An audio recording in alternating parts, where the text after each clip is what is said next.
Salut à tous, bon je vous fais une petite vidéo rapide pour vous parler de mon nouveau livre, La Terre est plate comme une planche à billets. Donc déjà je vous explique un peu le titre du livre, pourquoi la Terre est plate comme une planche à billets. Parce qu'en fait la planche à billets utilisée par les banquiers, elle est sans limite, il n'y a pas de limite. Ça veut dire que c'est illimité, la création monétaire elle est illimitée, c'est ça que ça veut dire. Donc c'est un parallèle avec la Terre plate et infinie. Ces jetons illimités.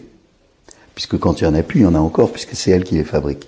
Donc, ça veut dire que ça ne se termine jamais, le jeu.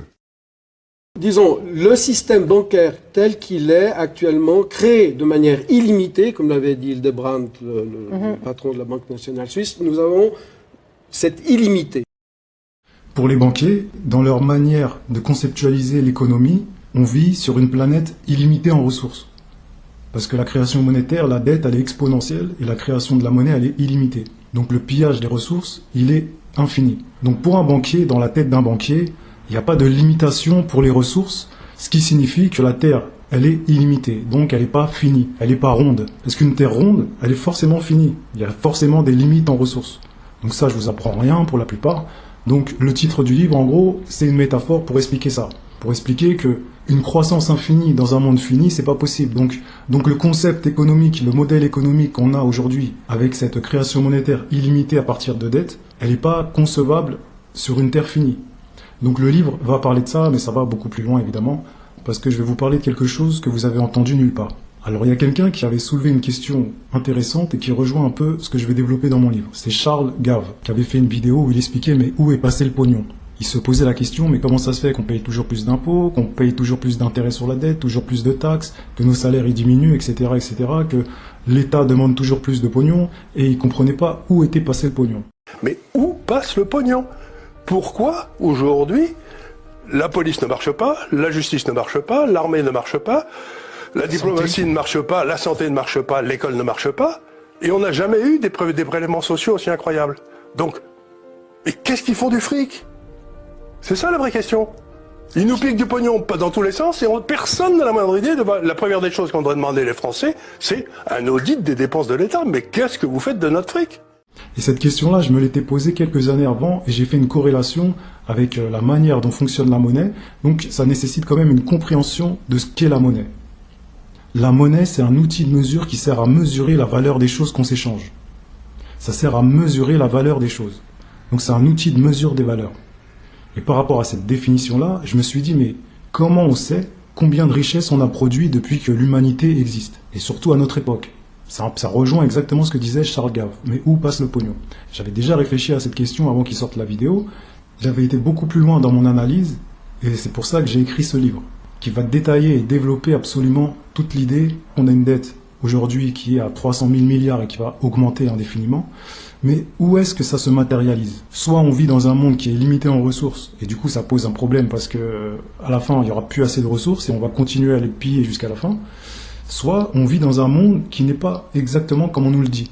Parce que si on fait la corrélation avec le modèle économique et la conceptualisation du monde des banquiers, pour eux ils vivent dans un monde illimité en ressources. Parce que la monnaie est créée de telle façon que ça demande une croissance économique infinie, ce qui signifie toujours plus de pillage de ressources. Et le pillage de l'énergie vitale des êtres humains aussi.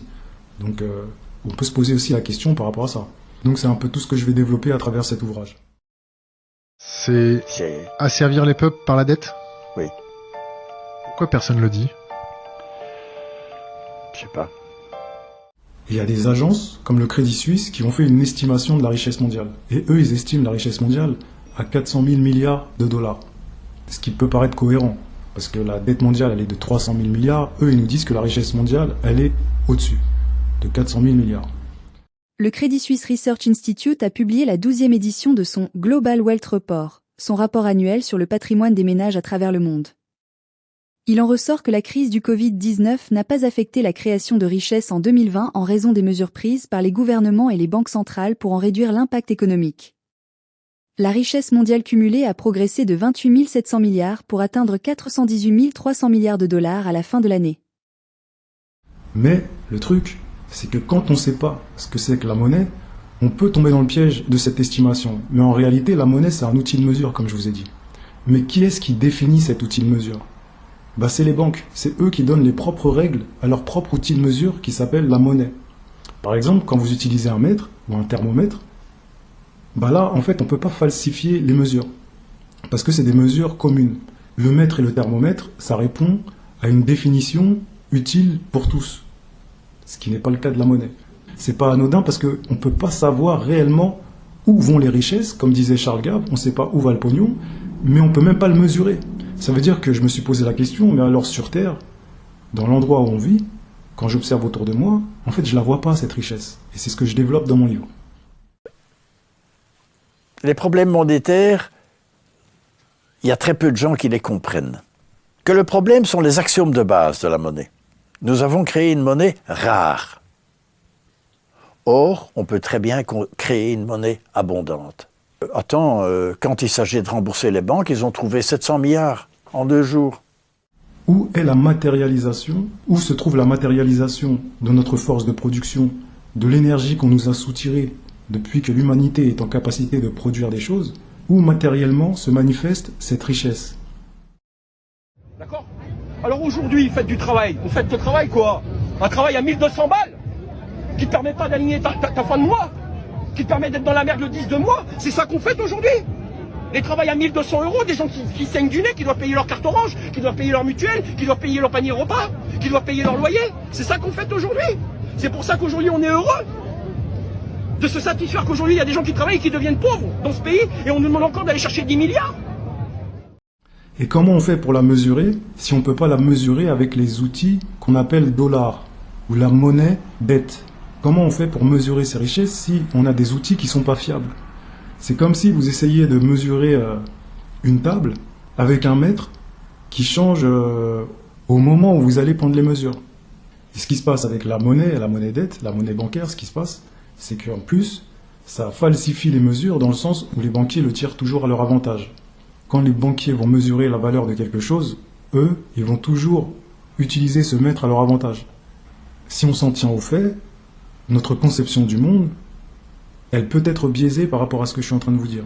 Ça veut dire que la conception qu'on a de la planète, finie avec des ressources limitées, avec un besoin de trouver des alternatives écologiques. Donc on va vous parler du changement climatique, on va vous parler de la pollution, on va vous parler de toutes ces choses-là, qui sont liées en fait à une conception, à une vision du monde qui est finie, limitée en ressources. Mais quand on fait le parallèle avec le modèle économique et la conception du monde des banquiers, on se rend compte que pour eux, la Terre elle est plate comme une planche à billets. Dans leur vision du monde, ils peuvent créer de la monnaie à l'infini. Ce qui signifie qu'ils peuvent exploiter l'énergie vitale des peuples, des êtres humains, des populations à l'infini, et ils peuvent piller les ressources à l'infini. Donc la question qu'il faut se poser, c'est pas trier plus nos déchets. La question qu'il faut se poser, c'est pas la voiture électrique. La question qu'il faut se poser, c'est est-ce que le modèle économique sur lequel on est depuis pas mal d'années, est-ce qu'il est compatible avec notre monde fini? C'est pas compatible. Donc est-ce qu'il faut trier nos déchets et faire plus de voitures électriques ou repenser notre modèle économique? Peut-être empêcher, interdire, limiter la création monétaire des banques commerciales privées qui vont créer de la monnaie à tour de bras de manière illimitée et sans contrepartie. C'est peut-être ça le problème, parce qu'aujourd'hui ça nous pousse à des conséquences sur nos comportements. Qu'est-ce qui changerait? Si l'initiative est acceptée, un système dit de monnaie pleine sera instauré en Suisse. Cela signifie que désormais, seule la BNS sera autorisée à créer de l'argent.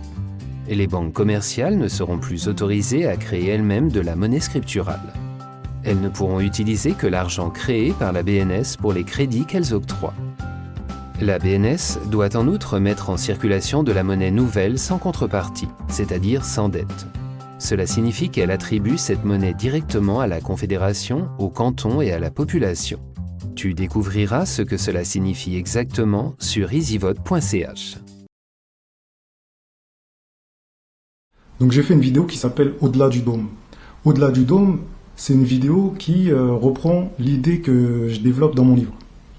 Au-delà du dôme, pourquoi ce titre-là? Parce que, justement, je me pose la question, est-ce qu'on ne nous a pas parqués dans un endroit où on nous dit qu'il faut trier ses déchets, faire attention à l'écologie, à la nature, aux ressources, etc. Mais au final, est-ce qu'on n'est pas parqué mentalement, mais aussi parqué physiquement dans un endroit où on serait un peu comme des moutons dans un enclos?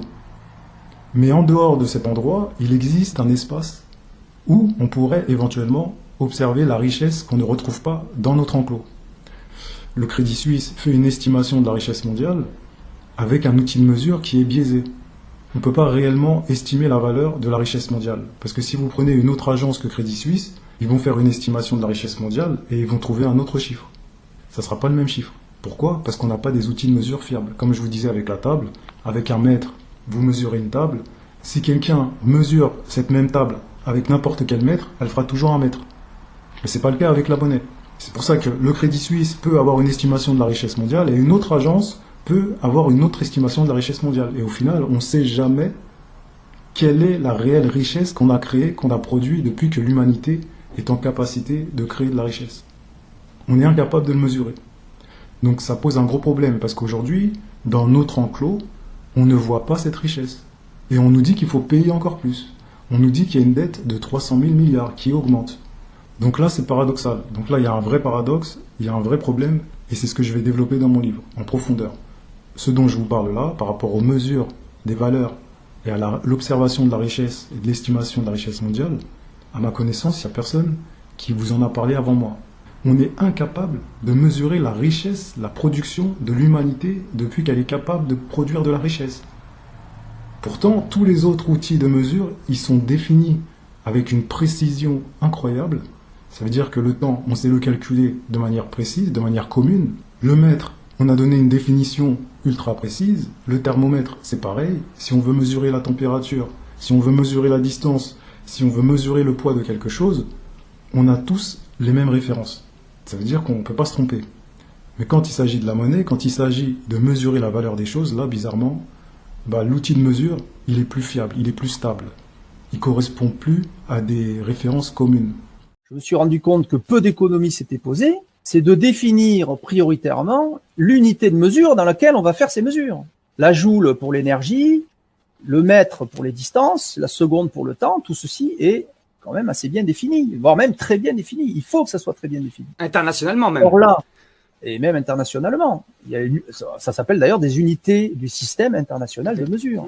En 1967 et lors de la 13e conférence générale des poids et mesures, on a défini la seconde par rapport à une propriété de la matière. La seconde est la durée de 9 192 631 770 périodes de la radiation correspondant à la transition entre les deux niveaux hyper fins de l'état fondamental de l'atome de césium 133. Le Kelvin est défini comme étant précisément 1/273,16 de la température thermodynamique du point triple de l'eau, et un écart d'un Kelvin est exactement égal à un écart d'1 degré Celsius. Il n'y a pas d'unité du système international de mesure qui fasse référence aux valeurs économiques. Je vous le dis tout de suite, ça n'existe pas.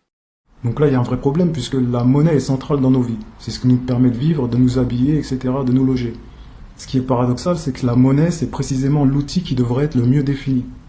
Et pourtant, c'est l'inverse. Je soulève des points qui sont essentiels à comprendre et c'est ce que je vais développer dans mon livre. Donc, je vous invite à vous procurer mon livre, à regarder la vidéo Au-delà du dôme. N'hésitez pas à vous abonner, à activer la cloche et je vous dis à la prochaine. Pour commander le livre, contactez remec94@protonmail.com.